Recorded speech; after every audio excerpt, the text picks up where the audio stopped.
Els diaris valencians, amb edició en paper, però també diferents mitjans de comunicació, han començat amb les retallades de les plantilles. ERTO, expedient de regulació temporal d'ocupació, i també acomiadaments, més o menys en calent, més o menys visibles. La situació dels mitjans és singular. D'una banda, han augmentat totes les audiències. L'entreteniment i la informació tot creix i té igual que el consum siga web, mòbil, ràdio, en línia o televisió. Però la caiguda dels ingressos publicitaris és letal. Davant d'aquest escenari, parlem amb una periodista en actiu que no és exactament qualsevol periodista. Noa, presenta't. Soc Noa de la Torre, soc la presidenta de la Unió de Periodistes i treballo de periodista al diari El Mundo de València. I el confinament me va agafar treballant. De fet, abans de la declaració de l'estat d'alarma ja tenia jo el meu ordinador i tot el material per a treballar des de casa, clar.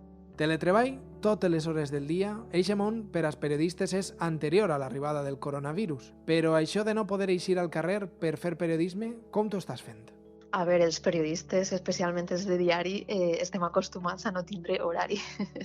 En aquest sentit, jo tampoc tinc fills, aleshores teletreballar no és complicat per a mi, vull dir, estic molt acostumada perquè de fet nosaltres no hem tingut cap problema a l'hora de teletreballar perquè ja tots tenim en el nostre portàtil instal·lat, diguem, el sistema del diari. Aleshores ja, vull dir, molts caps de setmana, per exemple, pels matins no anàvem a la redacció, vull dir, ja teletreballàvem, ja teníem aquesta facilitat, no? Ja ho havíem fet. Sí que és cert en el tema d'horaris, per exemple, que jo crec que al principi podíem pensar que a lo millor seria molt més fàcil o més hores, però realment estem treballant molt però perquè n'hi ha molta feina, és a dir, molts temes, molta actualitat relacionada amb el coronavirus. A nosaltres ens agrada molt, a banda dels temes del dia, també fer temes propis, vull dir, això és molt de curro i molt intens i al final sí que és cert que com tens tot el dia, quan te dones compte no has parat, no? Però bueno, per a mi no està sent difícil ni complicat perquè vull dir, tampoc porte malament el confinament, vull dir, a mi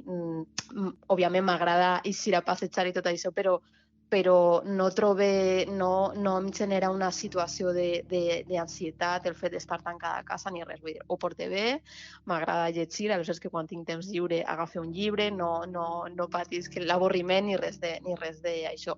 Sí que és cert que per a mi el pitjor que m'he donat compte, per exemple, quan me toca coordinar el diari, clar, abans si compartim redacció la gent, parles directament, no? I aleshores has de substituir tot això pel tema de les telefonades, els whatsapps, això sí que vull dir, és molt... Sí que me genera molt més, no ansietat, no? Perquè no patisc ansietat, no? Però és més estressant, diria jo, vull dir, perquè vull dir, pots estar tot el dia pensat del telèfon. I el fet de compatibilitzar la meva tasca al diari amb el tema de la Unió de Periodistes, doncs, bueno, tampoc ho porte malament perquè sí que ens organitzem molt per WhatsApp nosaltres. De fet, esta setmana tenim reunió de l'executiva i la farem per primera vegada per videoconferència. Vull dir que sí que ho estem portant, no hem deixat de banda aquest tema, tota la gent que estem en l'executiva, perquè precisament ja també abans funcionaven comunicant-nos per mail o pel grup de WhatsApp, i la persona que tenim en la Jessica, que és la persona que està encarregada d'estar en la seu i de portar un poc tota l'organització de la Unió, ho està fent perfectament també des de casa, i de fet ja abans de que començara l'estat d'alarma ja vam preparar el teletreball també per a ella. Aleshores, vull dir, no hem tancat la tasca de la Unió de Periodistes i continuem també fent. Molts mitjans de comunicació privats estan fent ERTO i fent acomiadaments. Quina és la posició de la Unió de Periodistes davant de la situació?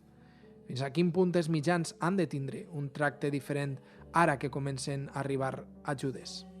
Sí, nosaltres des de la Unió de Periodistes des del principi ja vam aprofitar per a dir precisament que els mitjans, les empreses periodístiques no havien d'aprofitar aquesta nova crisi, perquè vull dir, hem de recordar que nosaltres com a sector periodístic ja venim d'una crisi molt, molt greu. Aleshores, que per favor no s'aprofitara esta emergència, esta crisi per a encara precaritzar més les redaccions. Per això també des del principi, com a col·lectiu de periodistes i de fotoperiodistes, hem demanat, també ho hem fet a través de la FAPE, a l'associació a la Federació d'Associacions a la qual pertanyem, Òbviament hem reivindicat, hem demanat un pla d'ajudes específiques per al sector, ajudes públiques, perquè vull dir, hi ha una paradoxa, no? Que és al mateix temps el drama d'esta professió, i és que som un servei, una activitat essencial, és a dir, s'ha de garantir el dret de tota la ciutadania, de tota la societat, i més en aquests moments d'emergència, de crisi, a aquesta llibertat d'informació, és a dir, a poder tenir accés a una informació plural i a una informació veraç. Això és, vull dir, de fet, el periodisme és en aquest sentit un servei públic, però què passa? Que som un sector, diguem, empresarial que en aquests moments, òbviament com tots, però la caiguda de la publicitat ha sigut dramàtica, és a dir, els mitjans de comunicació s'estan quedant sense ingressos, i per això el fet de demanar un pla d'ajudes específiques per al sector, perquè som activitat essencial que no té ingressos ara mateix per a garantir el desenvolupament d'aquesta activitat en unes condicions dignes. Vull dir, a més, és que els periodistes estem veient, vull dir, imatges a les televisions, els periodistes a peu de carrer, vull dir, estan eixint, són també un col·lectiu de risc en aquest sentit, s'estan arriscant per a poder fer la seva feina i poder fer-la en condicions. Aleshores, per això hem demanat, hem denunciat que no es puga fer de manera indiscriminada un ERTO en un mitjà, perquè vull dir, els periodistes són necessaris més que mai, és a dir, sense periodistes no hi ha periodisme, però al mateix temps també entenem que sent un servei essencial, una activitat essencial, un servei públic, sí que per part de les administracions s'ha d'articular d'alguna manera un pla específic d'ajudes com ja estan fent de fet altres països. Estos dies heu publicat moltes històries, però alguna de totes estes t'ha colpit més? Quina t'ha sorprès? A mi, per exemple, crec que el tema dels autistes, clar, penses en el confinament, no? I penses en el teu confinament, però sí que és cert que en un primer moment no penses com el confinament pot afectar d'una manera diferent als col·lectius, no? A les persones segons les seues condicions o circumstàncies molt particulars. Aleshores, el tema dels autistes sí que me va sorprendre, és a dir, que n'hi ha gent que eixir al carrer és una necessitat, si no és molt greu la situació que té.